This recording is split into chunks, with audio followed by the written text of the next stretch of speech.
Malapit nang matapos ang summer dito sa Italy at ito ang best harvest season para sa mga kamatis. Alam niyo ba na ang tomato sauce ay isa sa main kitchen staple dito sa Italia? Karaniwang ginagamit ito sa kanilang mga recipes. Magandang araw! For today's video, ipapakita ko sa inyo yung step-by-step process kung paano kami gumawa ng tomato sauce. Every year ay gumagawa kami nito ng maramihang supply. Nagtatagal ito ng 1 to 2 years, minsan lumalagpas pa. Higit sa 200 kilong kamatis ang gagamitin namin ngayon. Hindi kami nakapagtanim ngayong season kaya bumili lang kami. 10 kahon yung in-order namin at ang isang kahon ay nagkakahalaga ng 18 euros. Nasa 20 to 22 kilos naman kada isang kahon. Rio Grande ang variety na nakasanayan na namin gamitin. Mild lang ang kanyang pagkatamis na may konting-konting asim. First step, syempre hugasan muna ang mga kamatis. 3 beses namin itong binabanlawan. Sa unang banlaw yung pinaka-quality control kumbaga. Dito, isa-isang chinecheck kung may bulok or lamog. Hindi sila basta-basta nagtatapon ng pagkain dito. Dahil tatapyasin lang nila yung bulok na part kung meron man. Mahalagang family tradition ito ng mga Italyano. Ang kanilang nakagisnan ay pinapasa from one generation to another. Kaya kung makikita nyo, pati mga bata, ini-involve na sila sa ganitong activity. Sooner or later, sila naman ang magpapasa ng tradisyon sa kanilang mga pamilya. Dito nga pala kami gumagawa sa aming garden. Kaya yung tubig na pinagbanlawan ng mga kamatis ay ginagamit naming pandilig sa mga halaman. Hindi lang yan, mamaya makikita nyo kung paano namin gamitin yung mga scraps. Talagang walang masasayang. Marami-rami na rin kaming nahugasan ng mga kamatis, kaya pwede nang simulan ang pagpapakulo nito. 2 malaking kaldero ang aming gagamitin. Saglit pa lang kami nagtatrabaho pero panay-panay na ang break time ng mga tauhan naming bulilit. Nagsimula na kaming magpakulo ng mga kamatis. Siya nga pala, different families have different ways of making their own tomato sauce. Sa aming pamilya, pinakulo ang kamatis lang ang tanging sangkap, wala nang iba pa. Nagdadagdag lang kami ng pampalasa kagaya ng herbs and spices kapag magluluto na kami ng mismong putahe sa aming kusina. Kapag kumulo na ang mga kamatis at medyo nagtuklapan na ang mga balat nito, ay pwede na itong hanguin. Itatransfer lang muna ito sa aming DIY na strainer. Patutuluin muna ito saglit para mabawasan ang kanyang tubig. Ginagawa ito para mas maging full at thicker ang tomato sauce.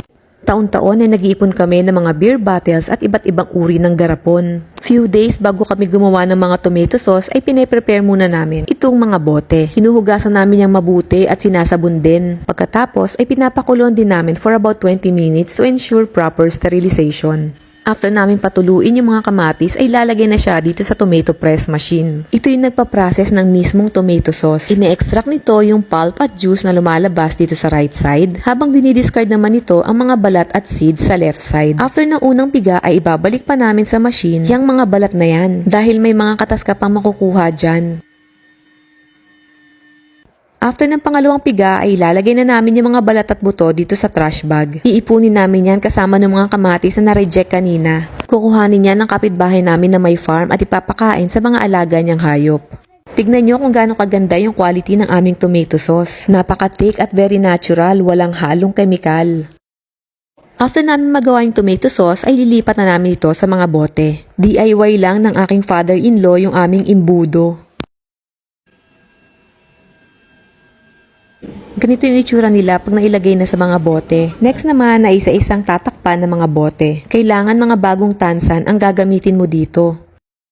Sa process na ito ay gumagamit kami ng bottle copper. May magnet dyan at dun mo ilalagay yung tansan. Iro-rotate mo lang yung handle pababa and voila, selyado na ang mga bote. At ganito na yung itsura ng mga bottled tomato sauce. Wait lang, hindi pa tayo tapos. Kailangan papakuluan ulit ang mga bote na yan. Natatandaan niyo ba yung tubig kung saan pinakuluan yung mga kamatis? Pati yung pinagpatakan ng katas nito? Hindi rin namin tinatapon yan. Ililipat namin yan sa mga garapon. Ang tomato water ay ginagamit din nila sa iba't ibang putahe. Grabe talaga sila dito. Halos walang sinasayang, nakakatuwa, nakakabilib, masisinop talaga sila. For the final process ay pakukuluan na ang mga bote at garapon ng tomato sauce pati na rin yung tomato water. Kailangan silang isalansa na mabuti yung talaga nagsisiksikan. Pagkatapos ay papatungan ito ng mga karton at mga bato. Kailangan itong pakuluan sa loob ng 1 oras. Ito na yung final sterilization process ng mga bote. Makalipas ang 1 oras ay hahayaan lang namin itong lumamig buong magdamag. Napaka-importanting step nito dahil sa cooling down process na ke-create ng vacuum seal. Ito yung way para hindi pasukin ng hangin, tubig, or moisture yung loob ng bote. Sa ganitong paraan ay mape-preserve ng maayos sa mga pagkain at para na rin humaba ang shelf life nito. The next day, pag tuluyan ng lumamig yung mga bote, ay hahanguin na namin ito at ilalagay sa aming bodega. Maayos dapat ang storage, malayo sa direct sunlight para makaiwas sa mga spoilage. Ito pa yung mga natira mula sa ginawa namin last year. Syempre, ubusin muna namin to bago namin gamitin yung mga bagong gawa. Oo nga pala, may mga ginawa rin kaming mini size para sa mga bata. At ganito na yung itsura kapag maayos ng nasalansan yung mga bote. Dito rin namin nilalagay yung mga ginagawa naming iba't ibang klase ng pickles. Next time, ipapakita ko sa inyo kung paano namin gamitin sa mga putahe yung mga nagawa naming tomato sauce. And that's it for today. Salamat sa panonood. Until next vlog. Ciao!